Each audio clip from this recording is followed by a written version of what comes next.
ಆತ್ಮೀಯ ವಿದ್ಯಾರ್ಥಿಗಳೇ, ತಮಗೆಲ್ಲರಿಗೂ ಮತ್ತೊಮ್ಮೆ ನಮ್ಮ ಕುಣಬಿ ಬ್ರದರ್ಸ್ ಯೂಟ್ಯೂಬ್ ಚಾನಲ್ಗೆ ಸ್ವಾಗತ. ಈ ಒಂದು ವಿಡಿಯೋದಲ್ಲಿ ಆದರ್ಶ ವಿದ್ಯಾಲಯ ಪ್ರವೇಶ ಪರೀಕ್ಷೆ 2026-27 ಈ ಒಂದು ಪ್ರವೇಶ ಪರೀಕ್ಷೆಯ ಒಂದು ಪೂರ್ವ ತಯಾರಿಗಾಗಿ ಕನ್ನಡ ವಿಷಯದ ಒಂದು ಮಾದರಿ ಪ್ರಶ್ನೆ ಪತ್ರಿಕೆನ ಈಗ ಬಿಡಿಸ್ತಾ ಹೋಗೋಣ. ಈ ಒಂದು ಮಾದರಿ ಪ್ರಶ್ನೆ ಪತ್ರಿಕೆಯನ್ನು ಹಿಂದಿನ ವರ್ಷದ ಒಂದು ಪ್ರಶ್ನೆ ಪತ್ರಿಕೆಗಳನ್ನು ಆಧರಿಸಿ ರಚಿಸಲಾಗಿದೆ. ಹಾಗಾಗಿ ಈ ಒಂದು ಸಾಲಿನ ಒಂದು ಆದರ್ಶ ವಿದ್ಯಾಲಯ ಪ್ರವೇಶ ಪರೀಕ್ಷೆ 2026 ಮಾರ್ಚ್ರಂದು ನಡೆಯಲಿಕ್ಕಿದ್ದು, ಈ ಒಂದು ಪ್ರವೇಶ ಪರೀಕ್ಷೆಯ ಒಂದು ಅಂತಿಮ ತಯಾರಿಗಾಗಿ ಹಾಗೆ ಯಾವ ಥರ ಒಂದು ಕನ್ನಡ ವಿಷಯದಲ್ಲಿ ಪ್ರಶ್ನೆಗಳು ಬರ್ತಾಯಿವೆ ಅನ್ನೋದು ನಿಮಗೆ ಈ ಒಂದು ವಿಡಿಯೋ ನೋಡಿದ ತಕ್ಷಣ ನಿಮಗೆ ಸ್ವಲ್ಪ ಗೊತ್ತಾಗುತ್ತೆ. ಓಕೆನಾ? ಹಾಗಾದರೆ ಈ ಒಂದು ವಿಡಿಯೋನ ಈಗ ಸ್ಟಾರ್ಟ್ ಮಾಡೋಣ ವಿದ್ಯಾರ್ಥಿಗಳೇ. ಕೆಲವು ಸಲ ಸ್ವರಕ್ಕೆ ಸ್ವರವು ಪರವಾದಾಗ ಯಾವುದೇ ರೀತಿಯ ಸಂಧಿ ಕಾರ್ಯವನ್ನು ನಡೆಯುವುದಿಲ್ಲ. ಇದನ್ನು ಏನಂತ ಕರೀತಾರೆ? ಪ್ರಕೃತಿ ಭಾವ ಎನ್ನುತ್ತೇವೆ, ಧಾತು ಎನ್ನುತ್ತೇವೆ, ವಸ್ತುವಾಚಕತೆ ಎನ್ನುತ್ತೇವೆ, ಅಥವಾ ವಿಭಕ್ತಿ ಎನ್ನುತ್ತೇವೆ. ಇದು ನೋಡಿ ವಿದ್ಯಾರ್ಥಿಗಳು 2025ರಲ್ಲಿ ನಡೆದಂಥ ಒಂದು ಆದರ್ಶ ವಿದ್ಯಾಲಯ ಪ್ರವೇಶ ಪರೀಕ್ಷೆಯಲ್ಲಿ ಈ ಪ್ರಶ್ನೆ ಆಗಿತ್ತು. ಹಾಗಾಗಿ ಈ ಥರ ಪ್ರಶ್ನೆಗಳನ್ನು ಸರಿಯಾಗಿ ನೋಡ್ಕೊಳ್ಳಿ, ಅಂದರೆ ಕನ್ನಡ ಸಂಧಿಗಳ ಬಗ್ಗೆ ನೋಡ್ಕೊಳ್ಳಿ. ಓಕೆನಾ?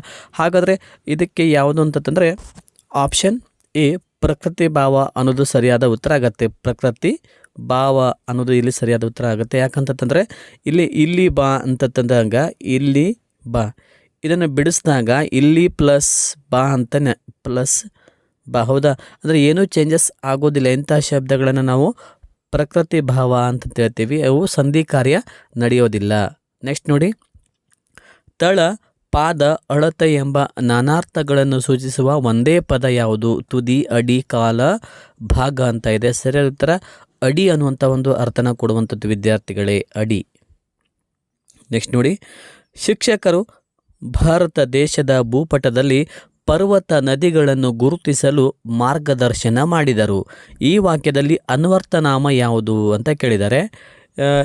ಆಪ್ಷನ್ ಎ ನದಿ, ಭಾರತ, ಪರ್ವತ, ಶಿಕ್ಷಕರು ಅಂತ ಇದೆ. ಇದಕ್ಕೆ ಸರಿಯಾದ ಉತ್ತರ ಶಿಕ್ಷಕರು ಅನ್ನೋದು ಇಲ್ಲೊಂದು ಅನ್ವರ್ಥನಾಮ ಪದವಾಗಿದೆ. ನೆಕ್ಸ್ಟ್ ನೋಡಿ, ಈ ಪದವನ್ನು ಬಿಡಿಸಿದಾಗ ಆದೇಶ ಸಂಧಿ ಬರುತ್ತದೆ. ಮುಳ್ಳನ್ನು ಅಂತ ಇದೆ. ಮುಳ್ಳು ಪ್ಲಸ್ಸನ್ನು ಮುಳ್ಳನ್ನು, ಮೇಲೆ ಪ್ಲಸ್ ಏರು ಮೇಲೇರು, ಹಾಗೆ ಮೈ ಪ್ಲಸ್ ತೊಳೆ ಮೈದೊಳೆ, ಮೇಲೆ ಪ್ಲಸ್ ಇಟ್ಟು ಮೇಲಿಟ್ಟು ಅಂತ ಇದೆ. ಯಾವ ಸಂಧಿ ಬಿಡಿಸಿದಾಗ ಇಲ್ಲಿ ಆದೇಶ ಸಂಧಿ ಆಗ್ತದೆ ಅಂತ ಕೇಳಿದ್ದಾರೆ, ಹೌದಾ? ಹಾಗಾದರೆ ಇದಕ್ಕೆ ಮೈದೊಳೆ, ಮೈ ಪ್ಲಸ್ ತೊಳೆ ಮೈದೊಳೆ ಅನ್ನೋದು ಇದೊಂದು ಆದೇಶ ಸಂಧಿ ಆಗಿದೆ. ಯಾಕಂದರೆ ಕಚತಪಗಳಿಗೆ ಗದಬಗಳು ಆದೇಶವಾಗಿ ಬಂದರೆ ಕ ಚ ತ ಪ, ಕಚತಪಗಳಿಗೆ ಗ ದ ಬ ಗದಬ, ಕಚತಪಗಳಿಗೆ ಗದಬಗಳು ಆದೇಶವಾಗಿ ಬಂದರೆ ಯಾವ ಸಂಧಿ? ಅದು ಆದೇಶ ಸಂಧಿ ಅಂತ ನಾವಿಲ್ಲಿ ವ್ಯಾಖ್ಯಾನ ಗಮನಿಸ್ಬೋದು. ಹಾಗೆ ಸ್ವರಕ್ಕೆ ಸ್ವರಪರವಾದಾಗ ಸಂಧಿ ಕಾರ್ಯ ನಡೆಯುವುದಿಲ್ಲ. ಈಗಾಗಲೇ ಹೇಳಿದಾಗ ಅದು ಏನಾಗುತ್ತೆ? ಪ್ರಕೃತಿ ಭಾವ ಅಂತ ಹೇಳಾಗುತ್ತೆ. ನೆಕ್ಸ್ಟ್ ನೋಡಿ, ನನ್ನ ಮನೆಯಲ್ಲಿ ಛತ್ರಿಗಳು ಇದೆ. ಈ ವಾಕ್ಯವನ್ನು ಬಹುವಚನ ರೂಪದಲ್ಲಿ ಬರೆದಾಗ, ನನ್ನ ಮನೆಯಲ್ಲಿ ಛತ್ರಿಗಳು ಇದೆ, ಈ ವಾಕ್ಯವನ್ನು ಬಹುವಚನ ರೂಪದಲ್ಲಿ ಬರೆದಾಗ, ನನ್ನ ಮನೆಗಳಲ್ಲಿ ಛತ್ರಿ ಇದೆ, ನಮ್ಮ ಮನೆಯಲ್ಲಿ ಛತ್ರಿಗಳು ಇವೆ, ನನ್ನ ಮನೆಯಲ್ಲಿ ಛತ್ರಿಗಳು ಇವೆ, ನನ್ನ ಮನೆಗಳಲ್ಲಿ ಛತ್ರಿಗಳು ಇವೆ ಅಂತ ಇದೆ ವಿದ್ಯಾರ್ಥಿಗಳು. ಇದಕ್ಕೆ ಆಪ್ಷನ್ ಬಿ ನಮ್ಮ ಮನೆಯಲ್ಲಿ ಛತ್ರಿಗಳು ಇವೆ ಅನ್ನೋದು ಇದೊಂದು ಬಹುವಚನ ರೂಪವಾಗಿದೆ. ನೆಕ್ಸ್ಟ್ ನೋಡಿ, ಕನಕದಾಸರು ಪ್ರಸಿದ್ಧ ಡ್ಯಾಶ್ ರೆಂದು ಹೆಸರುವಾಸಿಯಾಗಿದ್ದಾರೆ. ಕನಕದಾಸರು ಪ್ರಸಿದ್ಧ ಕೀರ್ತನಾಕಾರರೆಂದು ಪ್ರಸಿದ್ಧರಾಗಿದ್ದಾರೆ. ಹಾಗಾದರೆ ವಿದ್ಯಾರ್ಥಿಗಳಿಗೆ ಇದಕ್ಕೆ ಸಂಬಂಧಪಟ್ಟಂತೆ ಇನ್ನೊಂದು ಪ್ರಶ್ನೆನ ಕೇಳ್ತೀನಿ. ಕನಕದಾಸರು ಎಲ್ಲಿ ಜನಿಸಿದರು? ಕನಕದಾಸರು ಎಲ್ಲಿ ಜನಿಸಿದರು? ಉತ್ತರವನ್ನು ಕಮೆಂಟ್ ಮಾಡಿ ತಿಳಿಸಿ ವಿದ್ಯಾರ್ಥಿಗಳು. ಓಕೆನಾ? ನಾವೆಲ್ಲ ಸಾಕಷ್ಟು ಸಲ ಪ್ರತಿ ವರ್ಷ ನಾವು ಕನಕದಾಸ ಜಯಂತಿನ ಆಚರಣೆ ಮಾಡ್ತೀವಲ್ಲ. ಹಾಗಾದರೆ ಇವಾಗ ಕನಕದಾಸರಿಗೆ ಸಂಬಂಧಪಟ್ಟಂತೆ ಒಂದು ಪ್ರಶ್ನೆ, ಕನಕದಾಸರು ಎಲ್ಲಿ ಜನಿಸಿದರು? ನೆಕ್ಸ್ಟ್ ನೋಡಿ, ಈಗ 8ನೇ ಪ್ರಶ್ನೆ, ಈ ಪದವನ್ನು ಬಿಡಿಸಿದಾಗ ಆದೇಶ ಸಂಧಿ ಏರ್ಪಡುತ್ತದೆ. ಮಳೆಗಾಲ, ನಾಡನ್ನು, ನದಿಯಿಂದ, ಊರೂರು ಅಂತ ಇದೆ. ಮಳೆ ಪ್ಲಸ್ ಕಾಲ ಮಳೆಗಾಲ ಅನ್ನೋದು ಇದೊಂದು ಆದೇಶ ಸಂಧಿ ಆಗಿದೆ ವಿದ್ಯಾರ್ಥಿಗಳು, ಆದೇಶ ಸಂಧಿ. ನೆಕ್ಸ್ಟ್ ನೋಡಿ, ಧಾತುವಿಗೆ ಸಂಬಂಧಿಸಿದಂತೆ ಅವಳು ಹಾಡುತ್ತಾಳೆ, ಅವಳು ಹಾಡುತ್ತಾಳೆ ಎಂಬುದು ಏನಂತ ಕೇಳಿದ್ದಾರೆ? ಪ್ರಥಮ ಪುರುಷ, ದ್ವಿತೀಯ ಪುರುಷ, ಮಧ್ಯಮ ಪುರುಷ, ಉತ್ತಮ ಪುರುಷ ಅಂತ ಇದೆ. ಇದಕ್ಕೊಂದು ಸಣ್ಣ ಟ್ರಿಕ್ಸ್ ಇದೆ ವಿದ್ಯಾರ್ಥಿಗಳು ನೋಡ್ಕೊಳ್ಳಿ. ಇದು ನೋಡಿ, ನಾನು, ಹಾಗೆ ನೀನು, ಇನ್ನೊಂದು ನೋಡಿ ಅವನು, ಇದು ಮೂರನ್ನು ನೆನಪಿಟ್ಕೊಳ್ಳಿ. ಇದು ನೆಕ್ಸ್ಟ್ ನೋಡಿ, ಇದಕ್ಕೆ ಸಂಬಂಧಪಟ್ಟಂತೆ ನೋಡಿ.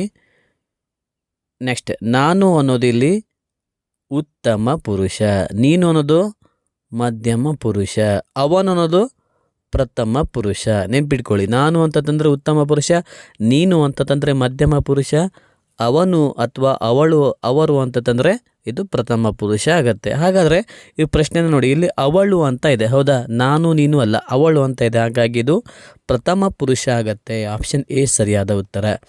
ಕಮಲ ಶಾಲೆಗೆ ಹೋಗುತ್ತಾಳೆ. ಈ ವಾಕ್ಯವನ್ನು ಭೂತಕಾಲದಲ್ಲಿ ಬರೆದಾಗ ಕಮಲ ಶಾಲೆಗೆ ಹೋಗುವಳು, ಕಮಲ ಶಾಲೆಗೆ ಹೋಗುತ್ತಿದ್ದಾಳೆ, ಕಮಲ ಶಾಲೆಗೆ ಹೋಗಿದ್ದಳು, ಕಮಲ ಶಾಲೆಗೆ ಹೋಗಬಹುದು. ಆಪ್ಷನ್ ಸಿ ಸರಿಯಾದ ಉತ್ತರ ಆಗತ್ತೆ. ಧರಣಿ, ಭೂಮಿ, ಇಳೆ ಈ ಪದಗಳಿಗೆ ಸರಿ ಹೊಂದುವ ಅಥವಾ ಪದಗಳಿಗೆ ಹೊಂದುವ ಸಮಾನಾರ್ಥಕ ಪದವ ಯಾವುದು? ತಾರೆ, ಆಕಾಶ, ರವಿ, ಪೃಥ್ವಿ ಅಂತ ಇದೆ. ಸರಿಯಾದ ಉತ್ತರ ಆಪ್ಷನ್ ಡಿ ಪೃಥ್ವಿ ಅಂತಾಗತ್ತೆ.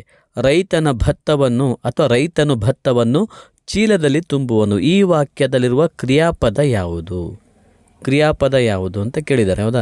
ಇದು ಸಹ ನೋಡಿ ವಿದ್ಯಾರ್ಥಿಗಳೇ, ಆದರ್ಶ ವಿದ್ಯಾಲಯ ಪ್ರವೇಶ ಪರೀಕ್ಷೆ 2022ರಲ್ಲಿ ಈ ಒಂದು ಪ್ರಶ್ನೆ ಆಗಿತ್ತು. ಹಾಗಾಗಿ ಈ ಥರ ಪ್ರಶ್ನೆಗಳನ್ನು ನೀವು ರೂಢಿ ಮಾಡ್ಕೊಂಡಿದ್ದೆ ಆದರೆ ನಿಮ್ಗೆ ಖಂಡಿತವಾಗಿ ನಮಗೆ ಎಕ್ಸಾಮಿಗೆ ತುಂಬ ಹೆಲ್ಪ್ ಆಗುತ್ತೆ.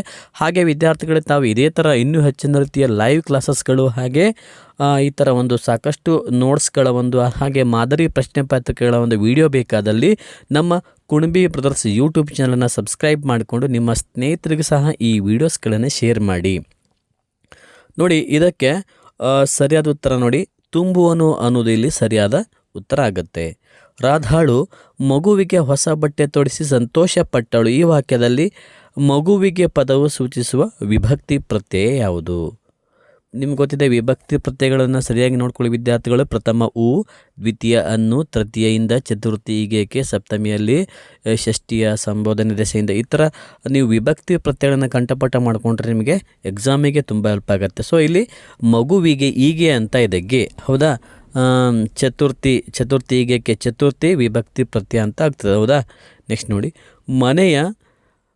ಮನೆಯ ಮೊದಲ ಪಾಠ ಶಾಲೆ, ಜನನಿ ತಾನೇ ಮೊದಲ ಗುರು, ಜನನಿಯಿಂದ ಪಾಠ ಕಲಿತ ಜನರು ಧನ್ಯರು. ಈ ವಾಕ್ಯದಲ್ಲಿ ಧನ್ಯರು ಪದವನ್ನು ಸೂಚಿಸುವ ವಿಭಕ್ತಿ ಪ್ರತ್ಯಯ ಯಾವುದು? ಇದು ಸಹ ಆದರ್ಶ ವಿದ್ಯಾಲಯ 2019ರಲ್ಲಿ ಈ ಒಂದು ಪ್ರಶ್ನೆಯನ್ನು ಕೇಳಿದರು. ಧನ್ಯರು ಹೂ ಅಂತ ಇದೆ, ಪ್ರಥಮ ವಿಭಕ್ತಿ ಪ್ರತ್ಯಯ ಅಂತ ಆಗ್ತದೆ. ಆಪ್ಷನ್ ಡಿ ಸರಿಯಾದ ಉತ್ತರ. ಉನ್ನತಿ ಪದಕ್ಕೆ ವಿರುದ್ಧ ಪದ ಯಾವುದು? ಉನ್ನತಿ, ಅಧೋಗತಿ, ಅವನತಿ, ಆನತಿ, ಅಳಿವು ಅಂತ ಇದೆ. ಉನ್ನತಿ, ಅವನತಿ.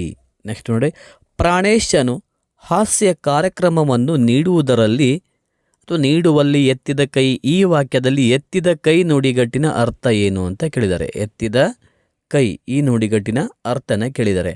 ನೋಡಿ ವಿದ್ಯಾರ್ಥಿಗಳು, ನಿಮಗೆ ಮುರಾರ್ಜಿಯಲ್ಲಿ 20 ಪ್ರಶ್ನೆಗಳು ಕನ್ನಡ ವಿಭಾಗದಲ್ಲಿ ಇರ್ತಿದ್ವು, ಆದರೆ ಇದರೊಳಗೆ ಆದರ್ಶ ವಿದ್ಯಾಲಯದಲ್ಲಿ 16 ಪ್ರಶ್ನೆಗಳು ಕನ್ನಡದಲ್ಲಿ ಕೇಳ್ತಾರೆ. ಓಕೆನಾ? ಆಸಕ್ತ, ನಿರುತ್ಸಾಹಿ, ಪ್ರವೀಣ, ಕೈಯನ್ನು ಎತ್ತುವರು ಅಂತ ಇದೆ. ಆಪ್ಷನ್ ಸಿ ಪ್ರವೀಣ ಅನ್ನೋದು ಸರಿಯಾದ ಉತ್ತರ ಆಗುತ್ತೆ. ಓಕೆ ವಿದ್ಯಾರ್ಥಿಗಳೇ, ಇಲ್ಲಿಯವರೆಗೆ ಈ ಒಂದು ಕ್ಲಾಸ್ ನೋಡಿದ್ದಕ್ಕೆ ತಮಗೆಲ್ಲರಿಗೂ ಧನ್ಯವಾದಗಳು. ಇದೇ ಥರ ಇನ್ನೂ ಹೆಚ್ಚಿನ ರೀತಿಯ ಲೈವ್ ಕ್ಲಾಸಸ್ಗಳು ಹಾಗೆ ರೆಕಾರ್ಡೆಡ್ ಕ್ಲಾಸಸ್ಗಳು, ಮಾದರಿ ಪ್ರಶ್ನೆ ಪತ್ರಿಕೆಗಳ ಒಂದು ಕ್ಲಾಸಸ್ಗಳು ಬೇಕಾದಲ್ಲಿ ನಮ್ಮ ಕುಣಬಿ ಬ್ರದರ್ಸ್ ಯೂಟ್ಯೂಬ್ ಚಾನಲನ್ನು ಸಬ್ಸ್ಕ್ರೈಬ್ ಮಾಡಿಕೊಂಡು ನಿಮ್ಮ ಸ್ನೇಹಿತರಿಗೂ ಸಹ ಈ ವಿಡಿಯೋಸನ್ನು ಶೇರ್ ಮಾಡಿ. ಧನ್ಯವಾದ.